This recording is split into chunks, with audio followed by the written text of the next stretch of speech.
So I'm Mark Aldridge, I'm Great Robert Brown. and together we co-produce and co-present the Swinging Christies, which We is a do. podcast about Agatha Christie in the 1960s. Yep, it was our first ever live episode at the Yes. Agatha Christie Festival this year, which is incredible. It was so Yes, much fun. yes, and such a nice audience because we came Yeah. out and we wanted to speak about covers in the 1960s books. Sorry, cool cover, groovy graphics and cool covers. Very being the true. presentation. Yeah. So we wanted to say, look, that actually what Agatha Christie was doing as a writer really links to the 1960s, but the way she sold as well, like these book covers were as well. Absolutely, yeah. Yeah, and very in keeping with the aesthetics of the time. I think sometimes, basically, our whole ethos is that Agatha Christie in the 60s is a lot cooler, more contemporary, and darker, more fascinating than people give her credit for. And that extends to the covers, because the covers you can see aesthetic influences. God, we took in interior design, contemporary art, Yeah, and Bond films, everything. everything and everything, Yeah. and anything. Just And it was lovely to chat to people afterwards saying, oh, I'd never really made that connection. yeah, Saying, oh, I see now.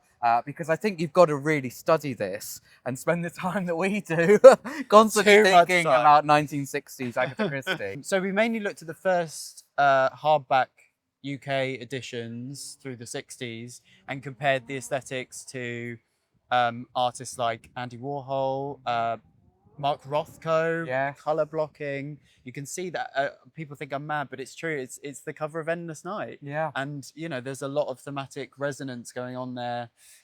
Interior designers like David Hicks, fashion designers like Mary Quant, who basically invented the mini skirt, which is about as swinging as you can get. So if you didn't need further proof that Agatha was swinging, then look no further than those connections, I think. Definitely.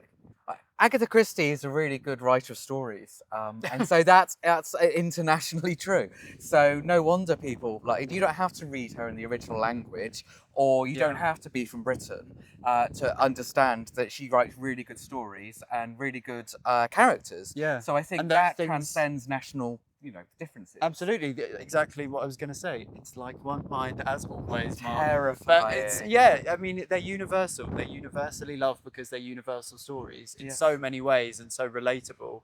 And that's why they've endured in the way that so many of her contemporaries haven't.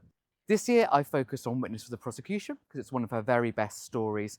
And also, it's a story that's been reinterpreted lots of times. So she wrote her own stage version of it. And then there's an amazing film with Billy Wilder. You can go and see the stage version now in London at County Hall. So I thought the time was right, 100 years after its first publication, to really have a deep dive into what makes Witness for the Prosecution really work. Key things that I think make Witness to Prosecution work is it's so well structured. Like, she actually does an amazing job. Agatha Christie manages to make you not really realise that you're looking in the wrong direction for an answer. You sort of think it's one type of mystery, but actually it's very different. And I'm not going to say any more because it will spoil you if I do explain what I mean by that. But fantastic misdirection all the way through it. But also got really strong characters. You are going to remember Romaine. You are going to remember Leonard Vole.